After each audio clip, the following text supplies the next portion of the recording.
Hey, it's Kat, and I'm back because what once was will be again.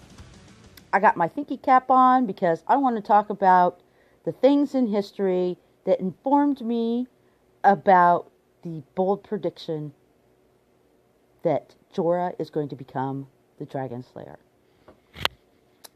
Because that's what it is. If you know enough history, myths or legends, and you can figure out what your characters are in this Game of Thrones story, then you can know what things they will likely do. Now, one of the problems is that, of course, people are kind of mashed up. Their personas are kind of mashed up.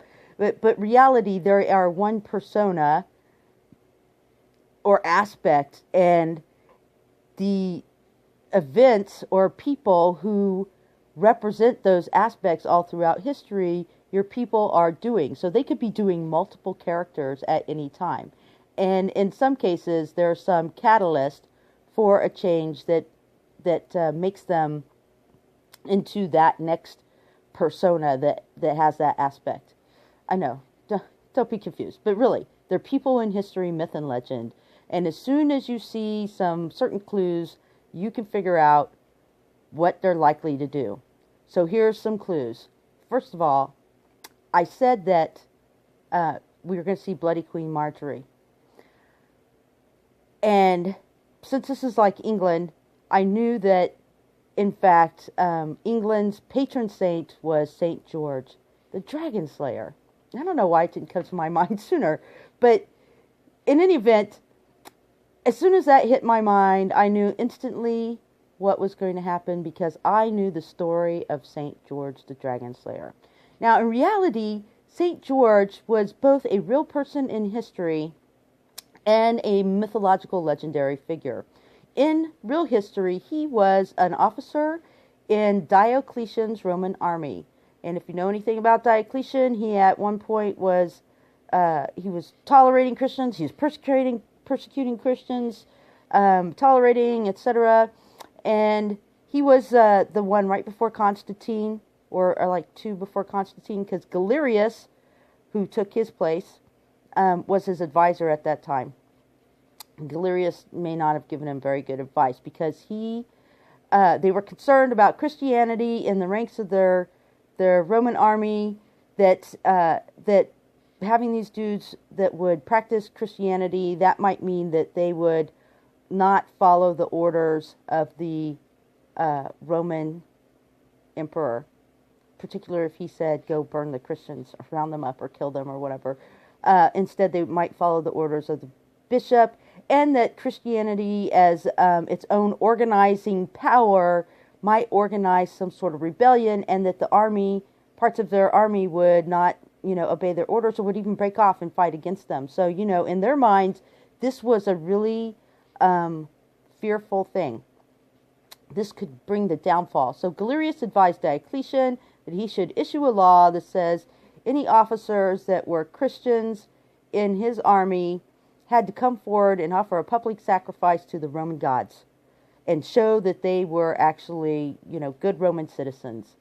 Now, I believe that they figured that most of their guys would just do what everybody had been doing all along, which was, outwardly do whatever was necessary in religious practice or politically, and that they would just go back and do their Christian thing underneath. But that isn't what happened. They got hoisted on their own petard, basically, because George, a tribunus in the Roman army, came forward and said, I'm not giving up my faith. And Diocletian actually, apparently George was fairly well known and successful, and Diocletian, of course, it would be a bad thing to have to publicly execute an officer for this treason, because that would mean there was a problem in the army, and that he possibly didn't have the power that he had, and maybe even start its own rebellion. So first he tried to offer him a bribe and say, hey man, just do it. I'll give you whatever you want if you'll just do it. And George refused. And so Diocletian had no choice but to follow through on his order. So George was tied to a wheel and flayed by swords. It was a will of swords, and he was flayed by swords. He was dragged through the city by his feet after he was revived, and then to the place where he was executed, and they cut his head off. And thereafter he became St. George. But as with most stories and legendary people, they often take on different aspects, and largely because in this time period, you can't talk openly about what the person did. You can't openly say, hey, he defied the emperor, because that would sound like rebellion, right? So instead, they had to come up with these allegories for what actually happened. So they would come up with these fantastical stories, and then we get them later. We start thinking that they're real, that they're maybe real events, or people are just writing, some fantastical fairy tale to entertain themselves. But no, this was an allegory for what George actually did. So the allegory of St. George the Dragon Slayer goes like this. That there was this city in Leda, and a dragon was parked outside and was blocking the water, and the townspeople couldn't get any water. The water is life. And they had to keep offering it tribute to lure it away to get some water. So they would leave sheep out, tied up out for the dragon, and the dragon would eat the sheep. Eventually, the dragon was tired of eating the sheep, and they started offering virgin maidens tied up to a stake to lure it away so they could get water. So here this dragon was eating all the virgin maidens. But what wasn't happening was none of the upper class was being fed to this dragon, the emperor, the Roman Empire. Anyway, so one day the princess noticed that this wasn't happening, so the princess, the fair and beautiful princess, arranged for only her name to be stuck in the lottery, because she found out that her name and all the daughters of the aristocracy were not being included in this lottery. So she arranged to have just her name stuck in this lottery bucket. And sure enough, of course, they kept pulling her name. And first they didn't want to do it, but she insisted. She was like, it's only fair if we're going to offer everybody else's daughters to this, big dragon, that you should be offering me. So they go and they tie her to the stake, and the king is crying. And sure enough, the dragon is coming out to eat the fair princess. And along comes George. Hearing this story, he's like, oh no, I must rescue the princess.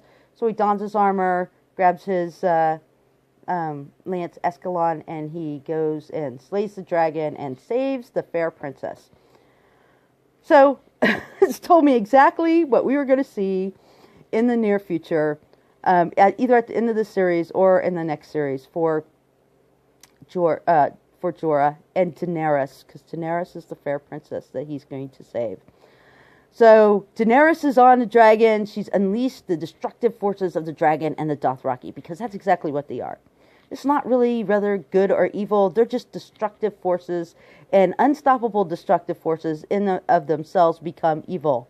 The dragon. She has unleashed her monster, her Frankenstein, right? So they're heading off to Marine and all these other cities. Essentially, she meant to basically destroy their civilization and slavery. She had good intentions. But as everybody knows, the road to hell is paved with good intentions.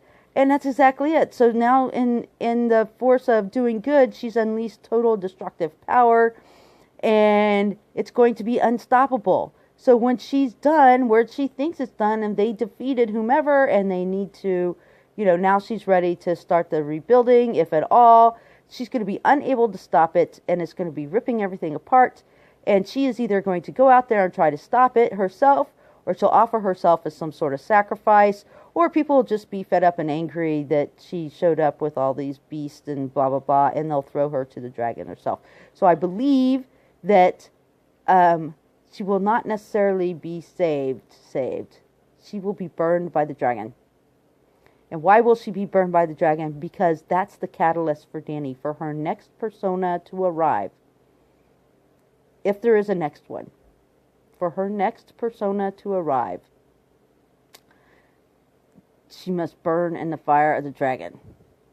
But Jorrah is going to have to, somebody's got to stop this dragon, so I believe it's going to be Jorrah.